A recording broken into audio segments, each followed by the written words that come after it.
توہر کا درخت کھانے والے ہو اور اسی سے پیٹ بھرنے والے ہو، اور یقیناً زقوم توہر کا درخت گناہگار، فاسق اور فاجر کا کھانا ہے، جو تلچھٹ کی طرح پیٹ میں یوں کھولے گا جیسے گرم پانی کھولتا ہے۔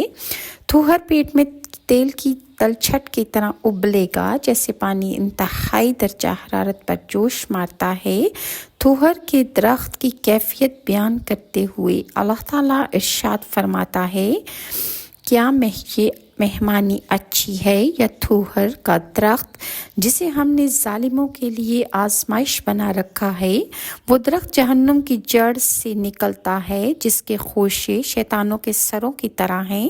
وہ جہنمی اسی درخت میں سے کھائیں گے اور اسی سے پیٹ بھریں گے، پھر ان کے لیے اس پر گرم کھولتے پانی کی ملونی ہوگی۔ کھانے کے بعد کھولتا ہوا گرم پانی دیا جائے گا، پھر ان سب کا لوٹنا آگ کے گڑھے کی طرف ہوگا۔ شیاطین کے سروں کی قباحت انسانی دلوں میں بیٹھ چکی ہے، اگرچہ وہ اسے دیکھتے نہیں ہیں۔ اور جہنم میں کفار کے جسموں کا دھواں، بعض مفسرین کہتے ہیں کہ وہ جہنمیوں کی پیپ ہوگی، گویا ان کے جسموں کا دھواں یہ بھی کہا گیا ہے۔ غسلین سے مراد ہے کہ وہ پانی اور خون ہے جو جہنمیوں کے گوشت پوست سے بہے گا، جبکہ بعض مفسرین نے یہ بھی کہا ہے کہ غسلین بھی جہنم کے ایک درخت کا نام ہے۔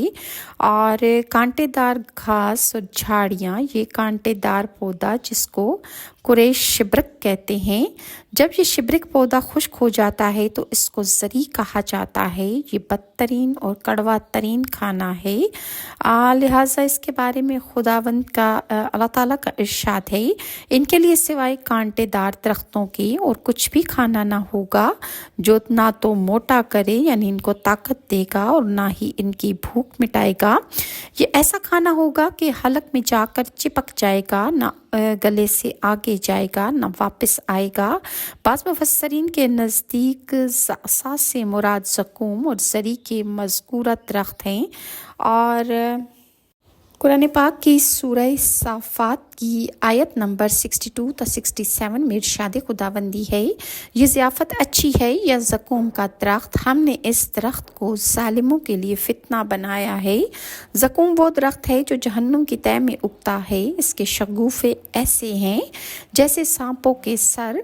جہنمی یہی توہر کا کھانا یعنی درخت کھائیں گے اور اسی سے اپنا پیٹ بھریں گے۔ کھانے کے بعد پینے کے لیے انہیں کھولتا پانی ملے گا اور اس کے بعد ان کی واپسی اسی آتش دوزخ کی طرف ہوگی جہاں سے پانی پلانے کے